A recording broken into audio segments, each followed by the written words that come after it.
이 사무엘상 18장의 내용을 우리가 함께 쭉 보면 사울이 처음에는 다윗을 사랑하고 아껴서 자기의 호위무사처럼 곁에 두지만 다윗이 백성들로부터 사랑을 받고 인정을 받는 것을 시기하고 질투하게 되면서 그는 계속적으로 이제 다윗을 가만히 두면 안 되겠다 하는 마음을 갖고 다윗을 죽이려고 하는 계속적인 음모를 그는 꾸미게 되고 있음을 보고, 반면에 다윗은 하나님이 그와 함께 하심으로 그가 모든 일들에 지혜롭게 하면서 오히려 백성들에게 큰 사랑을 받게 되는 대조적인 그런 모습이 우리가 읽은 18장의 내용에서 쭉 살펴보게 되는 겁니다. 오늘 말씀의 내용을 쭉 보면 이제 6절 이하의 말씀을 읽었는데요. 다윗이 가드 사람 골리앗과 함께 1대1의 전쟁을 그야말로 시시하게 이 물매로 그의 이마를 때림으로 말미암아 칼 한 번 써보지 못한 채 그는 결국 쓰러졌고, 그 쓰러진 그의 목을 다윗이 그 골리앗의 칼을 빼서 다윗의 목을 침으로 말미암아 참으로 그 싸움이 하나님이 함께 하시는 그 싸움으로 아주 우습게 시시하게 다 끝나버리게 됐고, 전세는 역전되어서 이스라엘의 군사들은 용기백배해졌고 블레셋 군사들은 이제 그 분위기에 눌려서 도망치다가 결국 큰 패배를 당하게 되는 그런 일들이 따라오게 된 것입니다. 그런 일에 대한 승전의 소식들이 이제 이스라엘 백성들에게 알려지면서 사울과 다윗 그리고 모든 이스라엘 백성들이 자신들이 있는 곳으로 돌아오게 될 때 이 성읍에서 나와서 그 승전을 기뻐하고 축하하는 여인들이 춤을 추면서 또 소고와 경세를 가지고 그 왕과 그 싸움의 승리로 이끈 모든 이스라엘 군사들을 환영하면서 기뻐하는 그런 모습을 보여줍니다. 그런데 그 여인들이 불러서 부르는 노래의 내용을 보니까 사울이 죽인 자는 천천히고 다윗이 죽인 자가 만만이다 라고 하는 소리가 이렇게 들려오게 되면서 사울이 그때부터 마음이 다윗을 아끼고 그를 가까이 하는 게 아니라 그 말을 듣고는 그의 시기심을 짓누르지 못하게 됩니다. 그래서 그가 하는 말이 8절에 보니까 다윗에게는 만만을 돌리고 내게는 천천을 돌리니 그가 더 얻을 것이 나라 말고 과연 무엇이겠느냐. 그가 나보다 더 사람들이 좋아하는 걸 보니까 그가 내 나라를 마치 빼앗으려고 하는 거 아니냐, 이런 생각을 갖게 된 겁니다.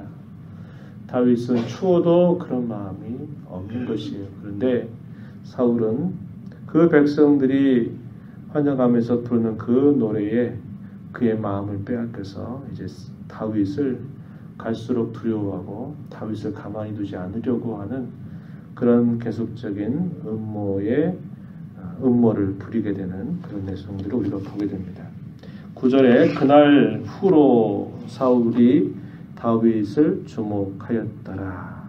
주목했다라는 말이 좋은 뜻으로 그를 지켜봤다 그런 뜻이 아니고, 그 말의 의미는 뭐냐면 아주 시기하고 질투하고 미워하는 마음으로 미워하는 눈으로 그를 지켜보기 시작했다 이 말입니다. 그래서 그가 이제 기회가 주어진 대로 이 다윗을 이제 처단하려고 하는 그런 결심을 하게 되는 것이죠. 하나님께서 부리시는 악령이 이 사울에게 더 힘있게 내리게 되면서 이 사울은 이제 더 이상 하나님과 함께하는 그런 모습이 아니라 그는 사탄의 앞자리 노릇을 하는 그런 자로 결국 변모되게 되고 말았습니다. 그가 악령에 사로잡혀 있는 것을 보고 다윗이 악기를 켜면서 그를 도우려고 하고 있는 순간에 어떻게 합니까? 사울이 손에 있는 창을 가지고서 다윗을 향해서 2차례나 던지게 되는 것입니다. 때마침 다윗이 그런 창을 2번이나 피했기 때문에 그가 살 수 있었던 것이지, 그렇지 않았다면 그도 큰 죽음을 맞게 될 수 있었던 상황이었습니다. 하나님께서는 다윗과 함께 하셔서 그로 하여금 그가 지혜롭게 행하는 그런 일들을 하나님께서 허락하시고 그로 하여금 그런 모든 위기 가운데서도 하나님이 그를 지키시고 돌보시는 하나님의 손길을 베풀어 주시는 겁니다. 12절 말씀에 보면 여호와께서 사울을 떠나 다윗과 함께 계심으로 사울이 그를 두려워한지라 이렇게 표현합니다. 14절 가서도 보면요. 다윗이 그의 모든 일을 지혜롭게 행하니라 여호와께서 그와 함께 계시니라. 또 28절 가서도 보시면 여호와께서 다윗과 함께 계심을 사울이 보고 알았고 사울의 딸 미갈도 그를 사랑하였다. 함께 하셨다. 다윗과 함께 하셨다. 이렇게 표현하고 있는 것이 오늘 본문 속에 세 차례나 표현이 되고 있고 사울은 자신이 여전히 더 큰 권력과 힘을 가지고 있지만 다윗을 더 두려워하는 그런 자세를 보여주게 됩니다. 그런 와중 속에서도 다윗은 자신이 지혜롭게 잘 처치하는 일들을 통해서 그의 중심이 흔들리지 않고 오히려 백성들로부터 큰 사랑을 받게 되는 모습이 표현되고 있어요. 자, 처음에는 이 다윗을 자기의 곁에 호위무사처럼 두었지만 사울이 이제 다윗을 자기의 곁에 두지 않고 떠나보냅니다. 13절에 가서 보면요. 그를 천부장으로 삼았다 이렇게 표현합니다. 그는 이제 다윗을 자기의 곁에 두기 싫어했던 것이고 천부장으로 그를 삼았지만 오히려 천부장이 됨에 따라서 그가 백성들을 만날 수 있는 기회들은 더 많아졌고 그 모든 일들 속에서 그가 참 지혜롭게 행하는 모습을 통해서 그는 오히려 백성들로부터 많은 사랑을 받는 그러한 결과를 여기에 맞게 됨을 표현해주고 있습니다. 15절과 16절에 보면 사울은 다윗이 크게 지혜롭게 행함을 보고 그를 두려워하지만은 온 이스라엘과 유다는 다윗을 사랑하였다. 그가 자기 날 앞에 출입하기 때문이라 이렇게 설명해 주고 있는 겁니다. 이스라엘 민족은 한 언약의 공동체이죠. 그래서 그들은 같은 하나님의 백성, 하나님을 왕으로 모시고 살아가는 사람들입니다.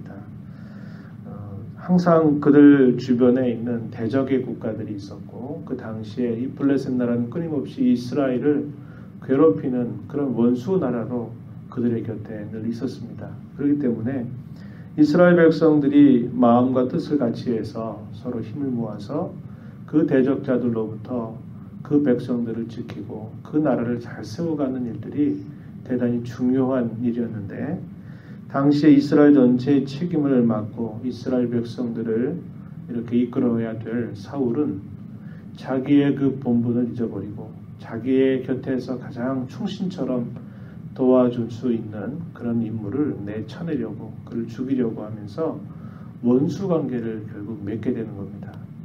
그런데 사울은 결국 하나님 편에 서 있지 않고 하나님 편을 떠나니까 가장 하나님 앞에 충성스러울 만한 그런 사람이 다 원수 관계로 바뀌어버리게 되고 마는 거죠. 왜 그렇습니까? 사울이 하나님을 떠났다 이 말입니다.